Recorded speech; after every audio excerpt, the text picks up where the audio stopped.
you take responsibility for the death of Carl Anthony Nunez, Mr. Chair?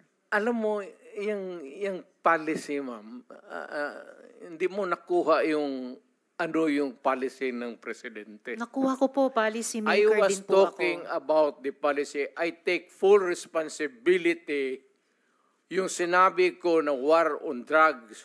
You said, Pero sir, kung you can hold me responsible for any specific death. crime, Yes, sir. You hindi pwede yan. You spoke about At specific saka, crimes. kung sabihin ko, I will take full responsibility, magdating tayo sa korte, hindi naman tatanggapin yan.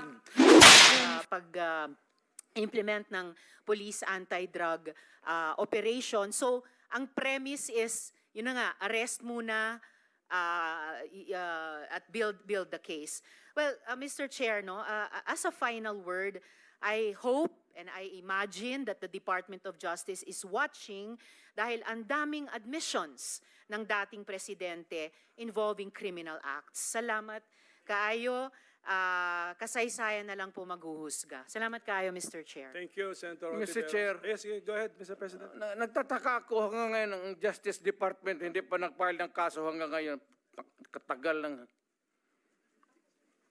Batagal ako pumapatay ng tao hanggang ngayon, hindi pa sila nakapile ng kaso? Mr. Chair, another addition to the list that's growing by the minute.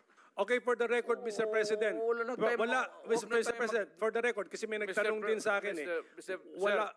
Huwag na tayo magdrama dito. Tapos yan na natin itong istorya na ito dito sa Pilipinas. Ayaw ko simula ngayon sa lahat na may bababa dito na smuggled goods. Sabi ko, pabarilin ko kayo. And if this guy would go to Davao and start to unload, I will gladly kill him.